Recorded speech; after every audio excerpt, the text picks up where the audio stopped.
This is unknown.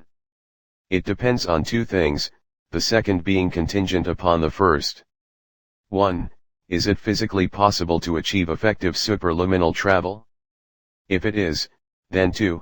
Will the human species last long enough and advance far enough to achieve it? There are some major hurdles we will have to defeat before faster than light travel will become reality. Here are just a few to think about. Distance: the closest star to the Earth is 4.3 light-years away, the galaxy is 100,000 light-years across, the next big galaxy, the Large Magellanic Cloud, is like 200,000 light-years away. Traveling at 0.2 the speed of light, it will take 1,000,000 years to get to the next galaxy. Any takers? Then there's the return trip. Acceleration: of course you can't get to your cruise speed instantly, it takes time. Humans are optimized for an acceleration of 1 g, i.e. 10 meters per second squared.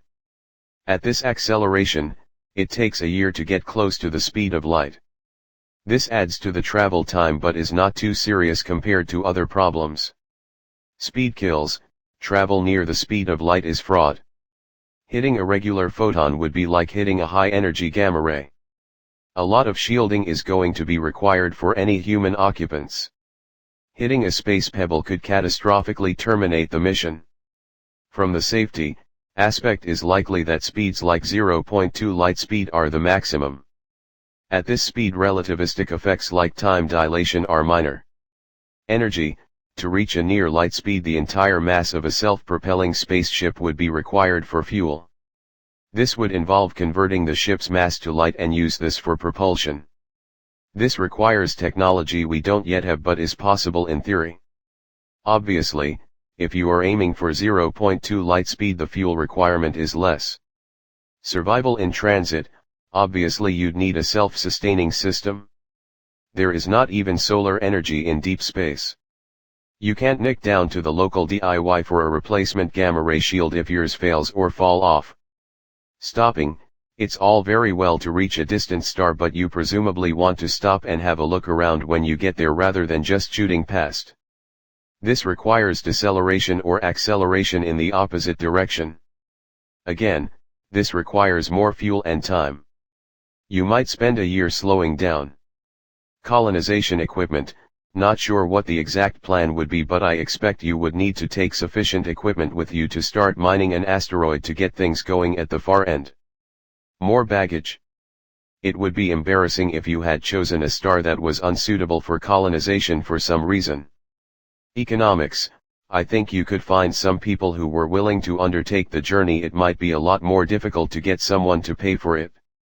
Governments find it difficult to pay for anything substantial these days, except wars, and it's a bit hard to see why a private organization would pay for it. Cost: humongous.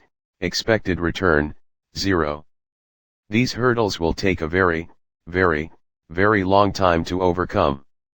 In my opinion, humans never, not ever, even 100 quadrillion years from now. Never.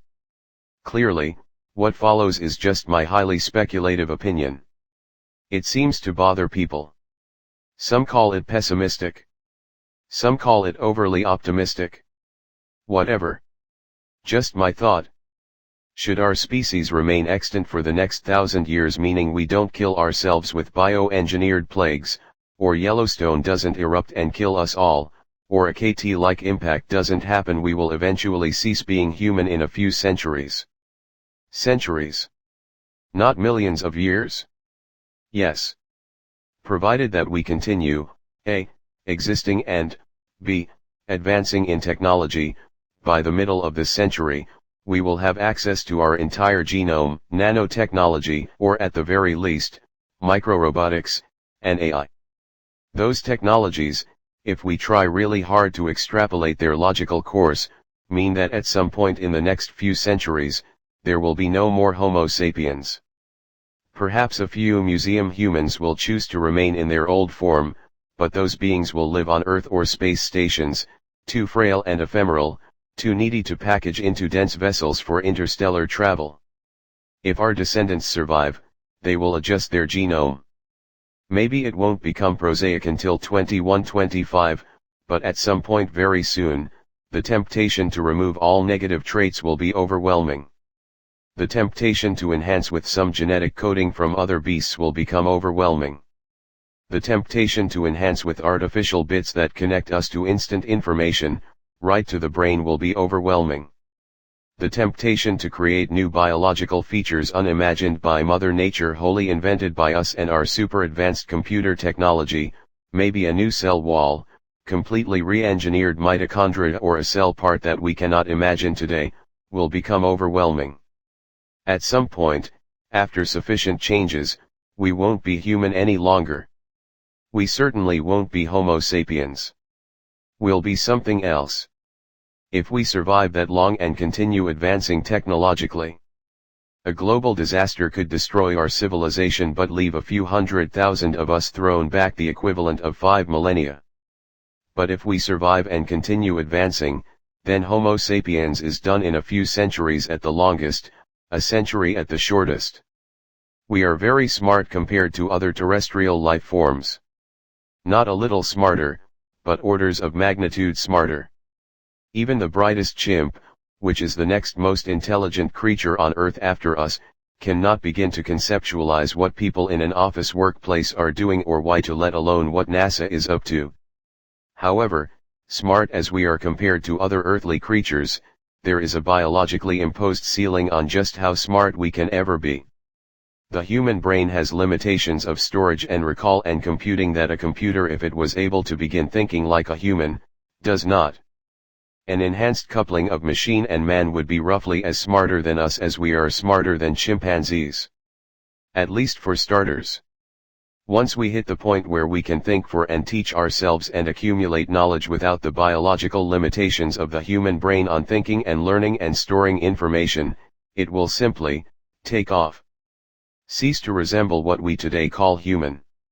At some point in time, the advancing technology will unlock self-assembling, self-making robotics that leverage exponential growth that will either be our end or our elevation to the pinnacle of abilities in this cosmos. With lives extended to the many millennia, with intelligences in VR and AIs meandering about the solar system, time won't have the same cachet as it does today. A journey at 0.01 c, taking 1,000 to 1,500 years to cross the gulf between stars, will be meaningless in the lives of those beings that are effectively immortal, who see time as a non-obstacle. Those beings, if they end up coming into existence, will achieve faster than light interstellar travel. Not us. Not humans. Never Homo sapiens, but them.